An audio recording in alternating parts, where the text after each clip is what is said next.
Assalamualaikum warahmatullahi wabarakatuh. Selamat pagi semuanya. Yang terhormat Ibu Dr. Fitri Rezeki SPD MPD, selaku dosen pengampu mata kuliah, serta teman-teman semua yang saya hormati. Perkenalkan, kami dari kelompok 9 yang beranggotakan Nur Afifah Fadilah dengan NIM 112210 Dewi Zakia 112210 dan Putri Aprilia Anggraini 112210 Pada kesempatan kali ini, kami akan mempresentasikan hasil diskusi kami mengenai kinerja organisasi.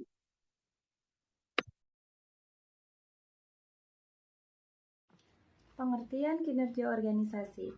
Kinerja organisasi merujuk pada tingkat keberhasilan organisasi dalam melaksanakan kegiatan, program, atau kebijakan untuk mencapai sasaran, tujuan, misi, dan visi yang telah ditetapkan dalam perencanaan strategis. Menurut Masun 2016-25 yang dikutip oleh Erlianti dan Fajrin di tahun 2021, kinerja organisasi merupakan representasi atas beberapa efektif dan efisiensi organisasi dalam mencapai tujuan tersebut. Istilah kinerja dalam konteks ini digunakan untuk mengukur keberhasilan suatu organisasi dalam mencapai tingkat pencapaian target sebelumnya. Di slide berikutnya ada faktor-faktor yang mempengaruhi kinerja. Menurut Ruki dalam Tangki Lisan 2005-180, terdapat beberapa faktor yang memiliki pengaruh langsung terhadap kinerja. Yang pertama, teknologi, yang meliputi peralatan kerja dan metode kerja yang digunakan untuk menghasilkan produk atau jasa. Yang kedua, kualitas input atau material yang digunakan oleh organisasi, meliputi kualitas lingkungan fisik, termasuk keselamatan kerja, penataan ruang, dan kebersihan. Lingkungan kerja yang nyaman dan aman mendukung produktivitas. Yang B, budaya organisasi sebagai pola kerja yang ada dalam organisasi. Yang C, kepemimpinan sebagai upaya untuk mengendalikan anggota organisasi agar bekerja sesuai dengan standar dan tujuan organisasi. Yang ketiga, ada pengelolaan sumber daya manusia, termasuk sistem kompensasi, imbalan, dan promosi. SDM yang dikelola dengan baik akan termotivasi untuk meningkatkan kinerjanya. Kemudian ada strategi peningkatan kinerja organisasi. Yang pertama, ada pelatihan yang difokuskan untuk membekali karyawan dengan keahlian tertentu atau memperbaiki kelemahan yang dimiliki agar dapat langsung diaplikasikan dalam pekerjaan. Yang kedua, ada pemberian motivasi. Motivasi yang tinggi mendorong karyawan untuk bekerja dengan penuh semangat dan tanggung jawab. Kemudian ada strategi peningkatan kinerja organisasi. Yang pertama, ada pelatihan yang difokuskan untuk membekali karyawan dengan keahlian tertentu atau memperbaiki kelemahan yang dimiliki agar dapat langsung diaplikasikan dalam pekerjaan. Yang kedua, ada pemberian motivasi. Motivasi yang tinggi mendorong karyawan untuk bekerja dengan penuh semangat dan tanggung jawab. Salah satu bentuk motivasi yang efektif adalah pemberian gaji atau imbalan yang sesuai, karena dapat meningkatkan kontribusi positif terhadap tujuan perusahaan. Yang ketiga, ada suasana kerja. Satu hal yang mempengaruhi kinerja adalah suasana kerja. Tentunya tidak akan ada yang bersedia untuk terus menghasilkan sesuatu yang hebat jika kondisi dari suasana kerjanya tidak menyenangkan, tidak nyaman, dan tidak kondusif. Yang keempat, menentukan tujuan yang jelas dan transparan. Perusahaan harus menetapkan tujuan yang jelas dan transparan bagi seluruh organisasi. Tujuan yang jelas dapat membantu karyawan mengarahkan upaya mereka ke arah yang sama dan bekerja dengan fokus yang lebih besar.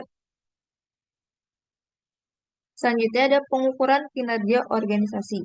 Pengukuran kinerja dikatakan mengandung nilai-nilai kebaikan karena pengukuran kinerja mampu memberikan informasi apakah organisasi telah berhasil mencapai tujuan yang diinginkan atau tidak. Pengukuran kinerja organisasi dikatakan seperti kompas yang mampu mendeteksi di mana posisi organisasi berada serta menunjukkan arah tujuan organisasi. Keberhasilan penerapan pengukuran kinerja untuk organisasi privat inilah yang dijadikan sebagai alasan bahwa praktik ini juga akan membawa kebaikan ketika diterapkan untuk organisasi publik. yang dikutip oleh BEN 2003-586. Pengukuran kinerja merupakan bagian penting dan mendasar untuk setiap organisasi, apakah organisasi, organisasi privat, organisasi publik, termasuk instansi pemerintah. Tujuan kinerja organisasi. Fungsi tujuan memberikan arah dan pemusatan kegiatan organisasi mengenai apa yang harus dan tidak harus dilakukan. Yang pertama ada sumber legitimasi, yaitu tujuan membuat organisasi memiliki alasan yang jelas untuk beroperasi. Dengan tujuan yang baik, organisasi lebih mudah mendapatkan kepercayaan, dukungan, dan sumber daya dari luar seperti dana atau kerjasama. Yang kedua, ada standar pelaksanaan. Tujuan yang jelas bisa menjadi patokan dalam menilai apakah kegiatan organisasi sudah berjalan sesuai rencana. Misalnya, kalau targetnya memproduksi 1.000 unit per bulan, maka itu jadi standar penilaiannya. Tujuan dari kinerja organisasi selanjutnya adalah sebagai sumber motivasi.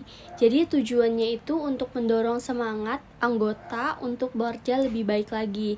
Jadi misalnya jika ada penghargaan untuk yang sudah mencapai atau bisa melebihi target, anggota jadi lebih termotivasi untuk bekerja lebih keras lagi. Yang keempat itu ada dasar pengorganisasian. Tujuan dari jadi dasar dalam menyusun struktur organisasi. Dari tujuan bisa ditentukan bagian-bagian yang dibutuhkan, jumlah pegawai, pembagian tugas, dan cara kerja agar semuanya selaras dan efisiensi. Kenapa sih tujuan dari kinerja organisasi itu harus jelas?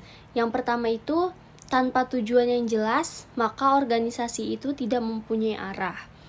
Tanpa tujuan yang jelas juga, organisasi tidak ada artinya dan hanya akan menimbulkan belaka. Yang ketiga, tujuan yang jelas akan mempermudah dalam menentukan bentuk dan struktur organisasi. Yang keempat, tujuan yang jelas akan mempermudah dalam menentukan jumlah dan penempatan pegawai. Selanjutnya, tujuan yang jelas juga merupakan dasar daripada organisasi untuk bisa bergerak. Yang keenam, tujuan yang jelas akan memberikan perangsang kerja pada anggota organisasi. Yang ketujuh, tujuan yang jelas akan mempermudah pelaksanaan koordinasi karena mereka menyadari bahwa semua anggota organisasi bekerja ke tujuan yang sama, yaitu tujuan organisasi. Dan yang terakhir, tujuan yang jelas merupakan awal dari penetapan strategi siasat, metode, dan prosedur yang akan dipergunakan.